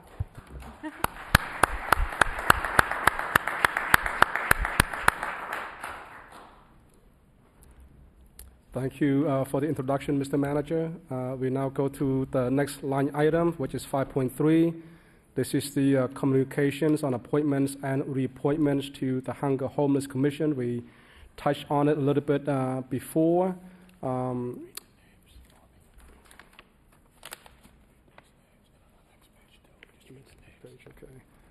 These are the appointments by Mr. Manager. Just read these names down the line for people to know who they are. Mr. Dan O'Connor from the House of Hope. Ms. Deborah Savigny from Transfiguration Greek Orthodox Parish and Greater Lowell Council of Orthodox Churches. Ms. Sue Smith, The Wish Project. Joanne Howell, Community Teamwork. Diane Waddles, Living Water Center of Hope. And there's a couple more. Ms. Maura Fitzpatrick, our very own Director of Homelessness, and Ms. Lavinia Forusa Mawingi, which is also joining us as well. Are these the complete list of names, Mr. Clerk? Any comments or questions by any of the councilors? Hearing none, need a motion to adopt, accept, and place on file by Councilor Yam, second by Councilor Gishia. All in favor say aye. Opposed say no. The ayes have it. Motion is carried. We now go to the next item, which is 5.4, communication. Resignation of Melissa DeRoche from the Board of Parks. Any comments or questions by any councillor? Hearing none, need a motion to accept and place on file by Councillor Jeunesse, second by Councillor Leahy. Motion is adopted. Item 5.5, communication. City manager requests out-of-state travel. 1 DPD. Any comments or questions by any of the councillor? Hearing none, need a motion to adopt by Councillor Rook, second by Councillor Scott. Mr. Clerk, roll call, please. Councillor Getchia. Yes. Councillor Jeunesse. Yes. Councillor Leahy. Yes. Councillor Mercia. Yes. Councillor Noon. Yes. Councillor Robinson. Yes. Councillor Rourke. Yes. Councillor Scott. Yes. Councillor Yem. Yes. Mayor Chow. Yes. Councillor Drinkwater. Yes. 11 yeas. Line item 6 is Constable Bonds. 6.1, the communication. City manager requests approval of Constable Bonds for Stanley Wizanski and Juan Garcia and Ronald Bertheim. Any comments or questions by any of the councillor? Hearing none, need a motion to adopt by Councillor Yam, second by Councillor Nguyen. Mr. Clerk, roll call, please. Councillor Getchia. Yes. Councillor Jeunesse. Yes. Councillor Leahy. Yes. Councillor Mercia. Yes. Councillor Noon. Yes. Councillor Robinson. Yes. Councillor Rourke. Yes. Councillor Scott. Yes. Councillor Yem. Yes. Mayor Chow. Yes. Councillor Drinkwater. Yes. It's 11 yeas. The next on the agenda is the report of subcommittee on the auditor clerk oversight and personnel subcommittee. The meeting was January 26, 2023. Any report, Mr. Chairman, Councillor Gishia? Thank you, Mr. Mayor. On January 26, 2023, at 5:30 p.m., the Auditor Clerk Personnel Subcommittee, we met in the Mayor's reception room. Present were myself, Councillor Robinson, Councillor Rourke, Connor Baldwin, the CFO, Mary Callery, Human Resource, and City Clerk Geary.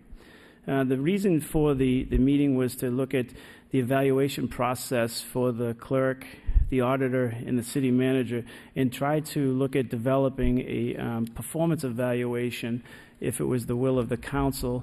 And each one would be specific to their positions, not one size fits all.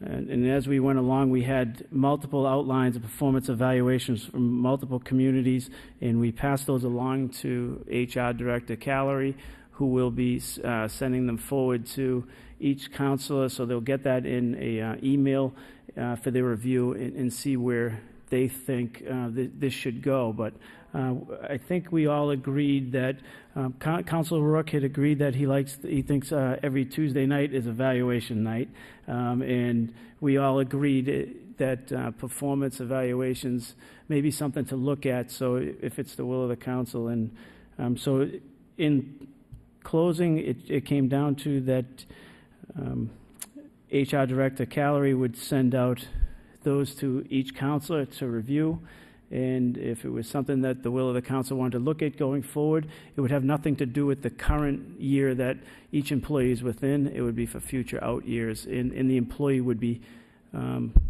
provided the evaluation and would have to agree to the evaluation process and what was entailed within the evaluation. And that's the report from that committee.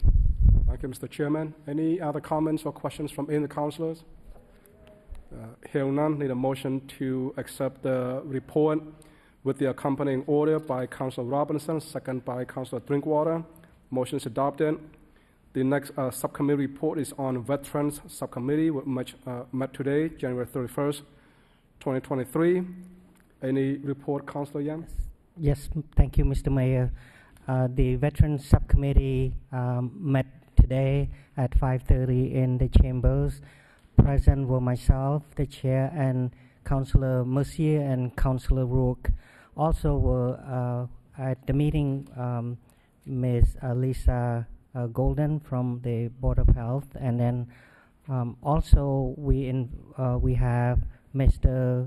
Eric Lamarche from the Veteran Commissions of the city, and we also have Mr. Matt Elkins from Greater Lowell Veterans Affairs also attending the meeting. The purpose of the meeting is just to update on the banner program. We call it the Hometown Heroes banners, which was started last year. We have about 14 banners for police officers, and then we have the rest of veterans that's either still alive and deceased who serve our country. So this year the program continue for family who would like to sponsor a banner. It costs $150. The deadline to submit to have it application for banners will be the end of March, so that all the banners will be done, presented during the Memorial Day in May of this year. So we had two motions that were voted on by the subcommittee. The first one by Councillor Rook. I would like to have Councillor Rook mention about the motion. Councillor. Thank you, Mr. Chairman.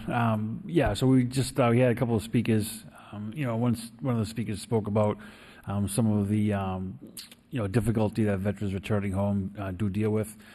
So a motion was made and passed for a couple of months from now to with Mr. LaMarche to see what can be done to help veterans in the city through programming or services or whatnot. Councillor Mercier, we have a second motion. If you remember, you could share. Councillor Mercier? I knew you would say that. Could you just reiterate what we voted for? Because I was only listening to this first one. Refresh my mind. What was the second one now? Maybe Mr. Clerk also help us too. The second motion for something to do with having a proper appropriate department to maybe install the banners during the month of May, Memorial Day, the whole month of May, having place it on the pole in front of the City Hall and to the side where Merrimack Street is, so to honor our veteran. So that's the second motion, and we all very excited and grateful to have this program to honor our veterans. So as Councillor Rook said, we will continue the meeting because from Matt Elkins mentioned that the soldier who returned home from the war, the bodies here, but their mind and may not be assimilating into society, so they need the support. Also mentioned that the younger veteran who returned from the war do not get involved with the older veterans. So my hope is that we continue the meeting and bringing together the older veterans and the younger, work together to support the veterans and bring them to the forefront of to recognize them for their sacrifice, to defend our country and liberty. And that's the the subcommittee report. Anything else, Councillor Mercier? Yes, thank you. I'm sorry. Councillor Mercier? It was all blended together, so I missed it. But anyway, we did have Matt Elkins there as well. He's the chair of the Greater Lowell Veterans Council. He says that they do three services a year: Veterans Day, Memorial Day, and Pearl Harbor Day. They also work very well with the peer leaders from the VA hospital and the Crescent House. Their offices at the LMA, Lowell Memorial Auditorium. I know that they do have at one particular service where they always manage to have a beautiful video of an event, and it's always so moving, almost to tears. So we did have a very nice maiden voyage meeting, a kickoff. It was very, very good, and I'm very proud that Paul Rathayem, our city councilor, decided to have this type of a subcommittee. So thank you for letting me to be on it. That was great. Thank you. Sorry about that motion. I lost it somehow. Also, to conclude the report is that the Matt Alkins from the Greater Lowell Veterans Council also extend the invitation for us, our subcommittee, to meet with their committee on a monthly basis. I also invite him to come to the council, report on any activity or event that the council are planning in the future, and so that to share with all of us in the council, and then also the people who are watching at home. The goal of this meeting, of this subcommittee, is to bring back and to honor our veterans who have been not in the forefront for a few years. So during my campaign, I met the veterans family, so they asked, and I want to honor that. And I thank all of our councilors for supporting the manager, supporting the veterans and the plan that we plan to do. Thank you so much, Mr. Mayor. Thank you, Mr. Chairman, for the report. And Councilor Yam, you always keep us on our toes, even the clerks. So great job. Need a motion to accept, adopt the accompanying motions by Councilor Leahy, second by Councilor Robinson. All in favor say aye, opposed say no. The ayes have it. Motion is carried. The next line item is Section 8 on the petitions. We have claims for property damage.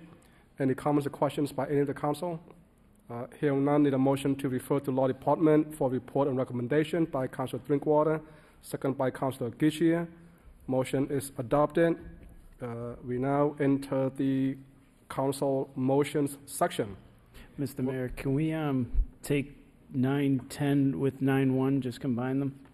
If motion that's okay by with Councilor the other. Gishia to take up motion 9.10. And 9-1 together, if that's Combined okay with the motion 9.1, second by Councilor Scott. Motion 9.1 is Councilor Gishia request city manager update the council on the Lowell Fire Department equipment order from the ARPA funds. Motion 9.10, Councilor Rook and Councilor Scott request city manager have Lowell Fire Department chief provide an update on the department status with purchasing firefighting vehicles. So there's three councilors in these two motions, Councilor Gishia, Councilor Rook, Councilor Scott. Who would like to go first? Councilor Scott? Thank you, Mr. Mayor. This is an obvious need that we have right now in the city. We have 26-year-old fire trucks, so obviously we all have made this a priority to make this purchase. I did hear that there's pretty long lead times, I think 18 to 24 months.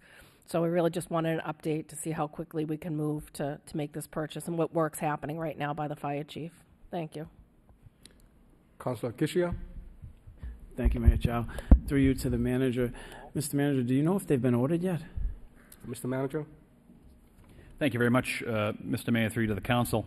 They have been dealing with two companies right now with the specs, and I anticipate having a full report for the council by next week. We've been talking to the fire chief on a very regular basis, and they're breaking it down right now to waiting on, I believe it's E1 and anybody?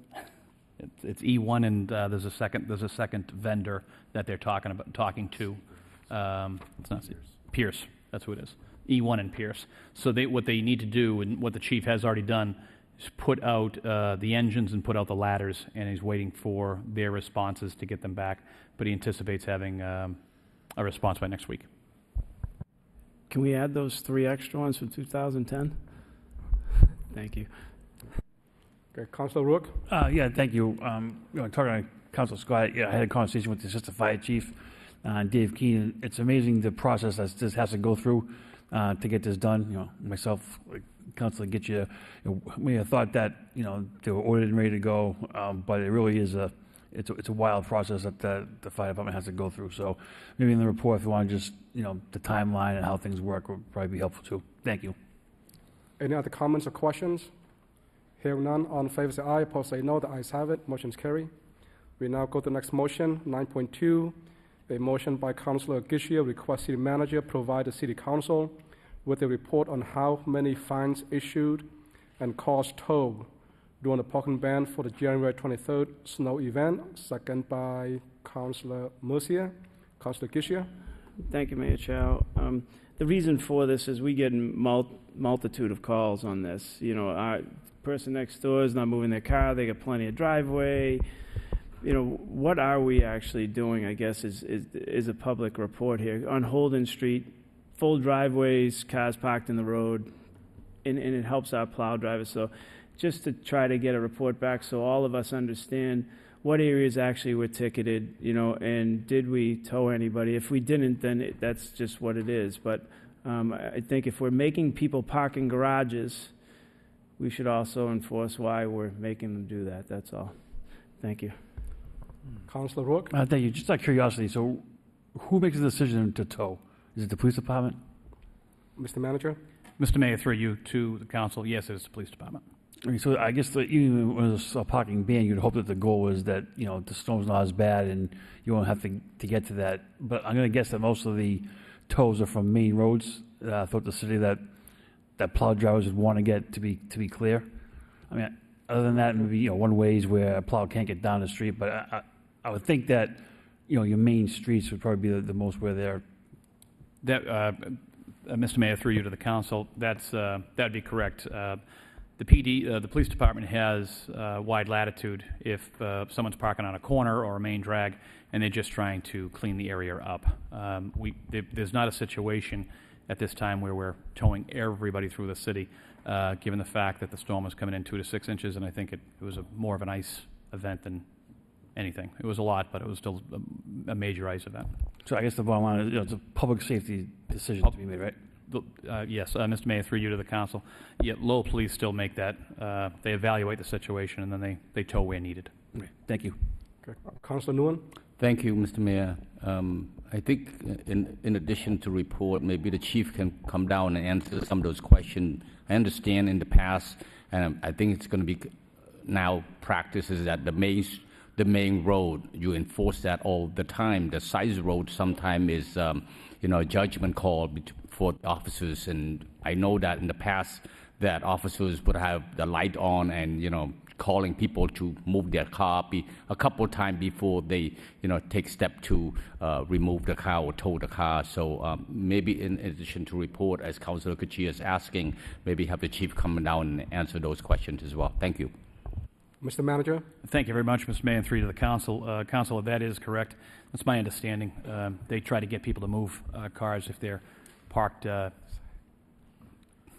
not correctly when you're going down some of the smaller streets, and definitely on the larger streets. Councilor Leahy, do you have a comment? Yes, thank you. Through you, the manager. Should we be looking at this in a different perspective? Maybe, you know, the next day have inspectional services go out and write tickets for sidewalks that aren't shoveled and cars that aren't moved off the road. I mean, it happens in every neighborhood, and most of the time, you know, it's just inconsiderate neighbors that don't move cars for their, you know, so the street can be plowed properly. So maybe we should try looking at it, if it helps, through a different set of eyes, have inspectional services. You know, when we have a snow event, DPW is out plowing. The day after, it should be all hands on deck with inspectional services, and they go out and they just write tickets. I mean, if they're not going to move their cars to help clear the streets, then you'll get a fine. You know, and if we have to write up a new ordinance for that, then so be it, we'll do that. But maybe we just need to look at it a different way. We can't tow every car, but we can certainly fine, you know, write tickets. Thank you. Councilor Gishia. We'll go Councilor Gishia first, then Councilor Robinson. Mr. Mayor, through you to the manager, can we write tickets if there's no parking ban in place? Because the parking ban usually goes to the earliest time we can get people back. And I don't disagree with Councilor Leahy saying, but can we write tickets outside of the parking ban would be the question. I don't know. Yeah, you could get it longer, but then you would keep people in the garages longer. So there's there's back and forth there. So it would have to be something that has to be ticketed, I think, between the parking ban. Mr. Manager? Thank you very much, Mr. Mayor. Through you to the council. As I understand it, it would be during the parking ban only.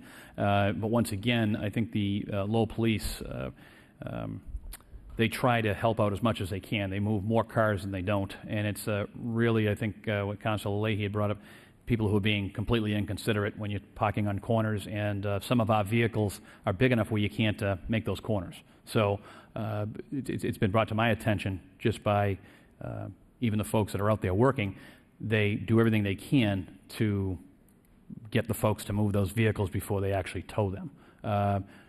We don't want to see the towing either. It does cost a lot of money, but until we come up with a better idea on a parking ban all toll, it's going to be extremely challenging, given the fact that the folks that call the weather, thankfully, have been wrong.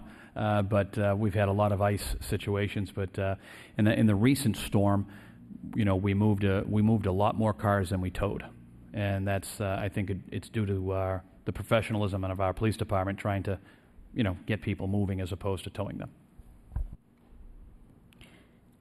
Councilor Murcia?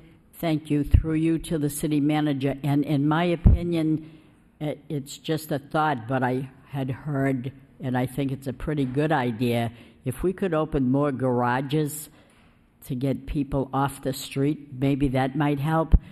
Some people don't have that luxury of having another person drive them either to the, follow them with their car and then drive them home. They have to walk quite a distance. It's pretty hard to do that if you're only limiting a certain number of 3 garages and not in different areas of the city. So for the acre, let's say, couldn't we open the Hamilton Canal or a parking garage? See if we could do a better job at getting cars off the street by opening more garages. Thank you. Mr. Manager?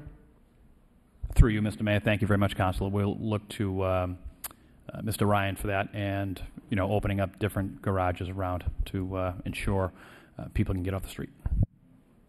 Councilor Robinson? Thank you. I think when we start looking at this winter operations, we need to look at the whole thing. First of all, opening garages is good for the people within the vicinity. Residents of Centerville, they're not walking from the Dracut line from a garage. That's why we've been looking, and I have a motion coming forward requesting to look for other space in the district that might be, utilized for parking bans. Our parking bans are only as good as our enforcement, as with anything. I think if we don't follow through with the enforcement, people laugh and joke about the parking ban. In addition to, one thing I think that's being overlooked, why aren't we using the people that are actually out there clearing the streets?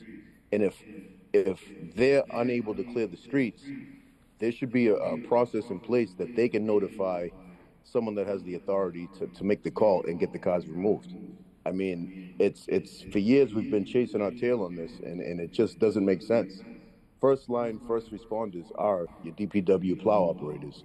So if they're going down the road and they cannot open up curb to curb, they should be notifying someone that has the authority to call in. And if towing is going to be the solution during a parking ban, if that's what the city's threatening with, I mean, we have to kind of follow through, because what's the point of declaring a parking ban if nothing changes? Okay, you all said Councilor Robinson? Yep. Councilor Rook? Yeah, just so I'm not confused. So if a plow driver can't get down the street or it can't take a corner, the police are notified. They try to have the car moved. If not, then it's towed. Correct? Mr. Manager? Through you, Mr. Mayor, to the council, that is correct. And I'm going to guess that the police department had a lot more cars moved than were actually towed. Does that make sense too? Through you, Mr. Mayor, to the council, that is correct as well. Yeah. Respect anybody's opinions. I think this is the best system we could possibly have. I mean, if you ended up, I think on the 23rd, what was it, a couple inches of snow on the ground? So, I mean, other than hopefully outside of a handful of cars towed, it's not like it was a blizzard where you had to get down every side street and things like that, 3 or 4 times. Yeah, it'd be interesting to have the superintendent of police here as well, when the response comes back, just to maybe kind of go over the protocol and things like that. But, I mean, to my inexperience, it seems to be that this is the best thing we have that could possibly use for snow emergencies. Thank you. Any other comments? Any more questions? Mr. Mayor. 1 second. Councilor Robinson, do you want to have a comment? Yeah, I have a question. Where's this magical space that we're asking vehicles to move in the densely populated neighborhoods? Because you can ask someone to move, but if there's nowhere to move to, then what are we doing? Mr. Manager, any comments on that? Or would you like to respond with your motion response instead? Mr. Mayor, through you to the council, I would probably want to respond to the motion. I think one of the issues that we have here is that when, to go back to what a previous councilor said, when people are parking and they're inconsiderate towards a corner or whatever, I think that's when the police department actually engages to try to get people to move their vehicles so they can get some of the equipment up and down. I'm not sure where we would put cars, councilor, asking them to move, but trying to ask them to be as considerate as possible, unless it's going into a garage, which I do agree, if you're coming in from the Dracut line, that may not happen. We have a couple more hands up. Let's just remind, let's not have a response back to each other's comments from other council. This is a motion that's going to get a response. With that said, Councilor Kishia? This is more for public information. If a parking ban is in place, take it as a parking ban. Don't be the weatherman and say, because 2 inches came today, it was okay, and then get hit with 12 inches the next day. And then, when a parking ban gets in place, that means full enforcement. It doesn't mean you get to pick what the type of storm is. It is what it is. When the manager requests a parking ban, the rules apply. I don't want people in the public to think that they get to choose now, okay, it's only 2 inches, we're not going to move our cars, because that's not a good message to send, because they may get enforced on, and it's not a very good message to send. Thank you. Councilor Janess? Thank you, Mr. Mayor. I just would like to also kind of echo what Councilor Gitcher just said, that, I just ask that we be consistent. So that the public knows what to expect. We declare a parking ban, we tow, we don't declare a parking ban, or whatever it is, there needs to be a consistent set of rules that we follow so that we're not surprising people. We declare a parking ban and 2 inches of snow falls and we can get around it, we don't tow anybody, and then 2 weeks later there's been another 2-3 storms and stuff has piled up and now we have to tow people. You're going to upset people who feel like we're not being consistent with the application of the rules. So we just have to set expectations, and this is probably going to require a lot of back and forth and conversations with neighbors and neighborhood groups and everything else. But I think we need to develop some more stringent guidelines about what we're doing here, because there's a whole lot of back and forth and just kind of seat of the pants decision making, it feels like, and I know that's what upsets people, and I know we're all trying to do the best we can to be the best neighbors we can, but we just need to be consistent, I feel. Thank you. Again, I see a couple more hands up. I just want to remind, should not be a comment in response to each other, because it's a motion in progress. With that said, Councilor Rook? Yeah, I do think in this instance there can be a difference. To Councilor Robinson's remark about people in Centerville, if there's a parking ban in place and someone can move their car and it can be acceptable for plow drivers, and you want to tow those people, I think there's a lot more to be answered for when you're towing everybody, and it doesn't need to happen. I understand, I think residents understand why a parking ban is in place. The preference would be every single car be off the road, but in a city like Lowell, that is very difficult to make do. I think what the police department does, and I didn't know until I asked the manager tonight of how they do it, it seems to work. Unless there's a way to open up school parking lots or business parking lots, or Lowell General, which was probably impossible to do. I think it's a situation we're stuck in. If someone wants to not follow the parking ban, they know that they're at risk that it could be towed. If there's no need to do it, I don't think we should be doing it, but just my opinion. Need a motion to move by Councilor Kishia, second by Councilor Scott. All in favor say aye. Opposed say no. The ayes have it. Motion is carried. We now go to the next motion, 9.3. Councillor Scott requests City Manager have the appropriate department evaluate traffic flow at the Shaughnessy School to see if improvements can be made, including additional one-way and do not enter signage. Second by Councillor Drinkwater. Councillor Scott. Motion speaks for itself. Thank you, Councillor. Any other comments or questions? Councillor Leahy. Thank you. Through you to the manager. When you come back with this response, could we also, I know the sign department's down a couple people too, but signage around the schools, I think that's our responsibility. We should just take a look at that, and maybe by next school year, all of the schools that have faded out signs that you can't read anymore, we should get those, a list of that together through the principals and replace faded out signs, make sure the one-way signs are up and all that. So if you could check into that, thank you. Any other comments or questions? Hearing none. All in favor say aye. Opposed say no. The ayes have it. Motion is carried. The next motion is 9.4. Councillor Scott requests City Manager have the appropriate department evaluate the badly deteriorated sidewalk conditions at Cardinal O'Connor Preschool and develop a plan for repairs. Second by Councillor Nguyen. Councillor Nguyen, second that one. Councillor Leahy. Councillor Scott. Motion speaks for itself. See, that's why. Thank you, Councillor. Any other comments or questions? Hearing none, all in favor say aye. Opposed say no. The ayes have it. Motion is carried. Next motion, 9.5. Councillor Scott requests City Manager have appropriate department evaluate Cruzman, Newhall, Watson, and Quimby streets to determine if they should be added to the paving list. Second by Councillor Leahy. Councillor Scott. The motion speaks for itself. Thank you again, Councillor.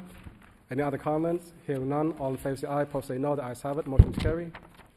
The next motion is you're going for the record, Councillor. Councillor Scott requests City Manager have traffic engineer submit Hollis, Cruzman, and Jean Avenue stop sign as a 60-day trial. Second by Councillor Yam. Councillor Scott. Going for the motion record. Speaks for itself. Excellent. Thank you, Councillor. Any other comments?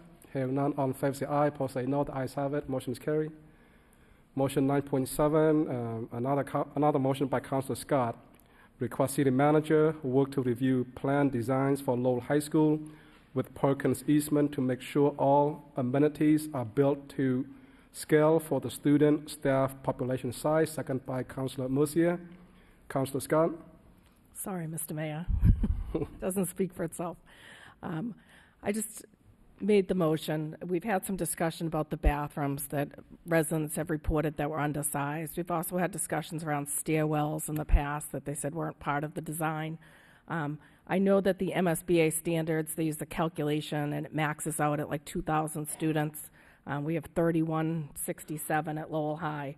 And I know a lot of attention was spent around office space, classroom space, all those different areas, the gym space, but I'm just not sure that enough attention was spent on the common areas to make sure that they meet the needs of the students. I understand that we don't necessarily approve the design, but the residents come to us when they have concerns over the building. So I'd really just like them to take another look at it, make sure that they have enough bathrooms, enough all-gender bathrooms. One area I brought up already was the dedicated entrance or bathrooms around the restaurant, and possibly looking at technology to monitor students in unstaffed areas or with public. Thank you. Any other comments or questions? Hearing none, all in favor say aye. Opposed say no. The ayes have it. Motion is carried. The next motion is item number 9.8. Councillor Mercier requests City Manager have LPD find ways and means to initiate a program similar to Chelmsford's safety net system program at no cost to the residents that monitors and locates missing people who wander from homes and facilities. Second by Councillor Leahy. Councillor Mercier. Thank you, Mr. Mayor. I occasionally hear this council and other councils before us when they say, let's look and see what other communities are doing so that we can do the same. Well, this motion is saying that. Last week sometime there was an article in the paper telling us about families who had loved ones with cognitive disabilities and expressed their fears of their loved ones wandering off and getting lost. but because the family participated in the safety net program, in which an at-risk individual wears a tracking bracelet either on their wrist or ankle, which emits a radio frequency signal and pinpoints the specific location of its user, the person was found, got to be reunited with their loved ones, and got to live again. This tracking device program is what we need here in Lowell as well. When I called the Lowell Police Department to inquire about this program or one similar, I was told that they are looking into it. In Chelmsford, 9 officers on their force are trained to use this program designed to assist those with cognitive impairments, including dementia, Alzheimer's disease, and autism. Their program was adopted last summer in Chelmsford, and it is free to their own town residents. I want a program that works for a town and costs nothing to its residents. Do the same here in Lowell for our residents, as well as being free. This is a good example of initiating a program that one community mastered and makes it happen, and make it happen right here, not to mention saving lives as well. I think this is a wonderful program. I know we don't have it, or I wouldn't have made the motion. They're looking into it, and I think that's good to look into it, but I want to see something happen. I want the same thing here. So that was the gist of the motion. You take what's good in other communities. This is an older population. I should know I'm there. I might be needing it for myself. Who even knows? But honest to God, this is a very serious issue when a simple tracking device can find a person in a half an hour. Oh, my God, you just saved a life. How much of a miracle is that? So I think it's a good program. Thank you. Any other comments or questions? That's a great motion, Councillor, and even past few months we experienced what happened to a couple of residents that wandered off. It took the police department a few hours, but luckily they found that missing person. That's right. Great program. Yeah. Thank you. Any other comments or questions? Hearing none, all in favor say aye, opposed say no. The ayes have it. Motion's carried.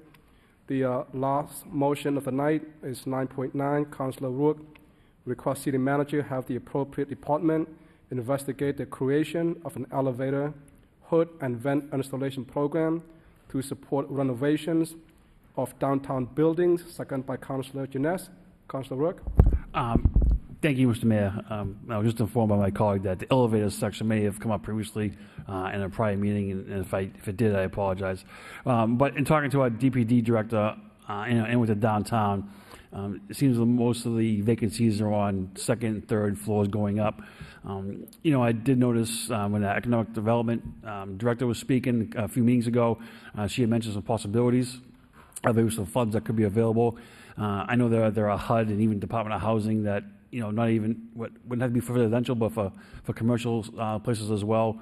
And anything that could attract businesses here and to put some elevators and maybe some restaurants that would come to the city as well with some a different way of doing the hood and exhaust systems as well. I think it would be a good step in looking forward in the city of Lowell instead of just the everyday street signs and paintings, right? So hopefully when something like this we can look again to the federal government and the state government for assistance. Thank you.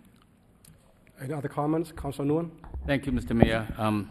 So a while back, there's a motion. I know that the manager put in a task force, a group of individuals working to incentivize the property owners in downtown, and this is one of those that certainly is going to help, incentivize them to fix up there and to create foot traffic for the business in downtown. I think this is a great idea, and looking forward to report and the report of the group of task force and working to try to bring property owner in downtown do something with their properties. And so, thank you. Any other comments or questions? Hearing none, all in favor say aye, opposed say no. The ayes have it. Motion is carried. We do have a motion 9.10, but we took that up already. That means we completed all the motions. Any announcements for the night? Before Mr. Manager? From the council, anyone? Okay, Mr. Manager. Thank you very much, Mr. Mayor, and through to the council. I just want to assure the council that we'll be having another meeting tomorrow in regards to the cold weather that is expected this weekend. We have been working with our partners, specifically right now LTLC as well as CTI, in regards to the number of beds that we will have available in different hotels. I know that they are reaching out to try to get more because we are expecting, I believe it's Saturday, is going to be very dangerously cold. So just want the council to know that we have been working on this, and once again, it'll be a second meeting tomorrow, and we will continue to work through the week to ensure that the individuals that are outside have that appropriate shelter that they deserve. So just want the council to know that. Thank you. Councillor Rook. Thank you, Mr. Mayor. And speaking of Saturday and the very cold temperatures, we have the Black History Month flag raising to be here at City Hall at 11 a.m. And I do believe last year we had it indoors, Mr. Mayor, so it may be a good idea to do it this year as well indoors. Thank you. Good suggestion, Councillor. Any other comments, any announcements? Councillor Yan. It's not a birthday announcement, Mr. Mayor. I'm sorry to tell you. The Low Forward Kickoff Community Workshop, which is tomorrow, I'm excited about it. It takes place at the Low Senior Center, 6:30 to 8. I would like to invite all the residents who are listening and to participate, because it's for the next 20 years to chart the plan for our city. So everyone should be involved. Give inputs to the planning of the future of our city. Thank you, Mr. Mayor. Thank you. Any other announcement? Hearing none, need a motion to adjourn by Councillor Robinson, second by Councillor Drinkwater. Motion is adopted. Have a great night, everyone.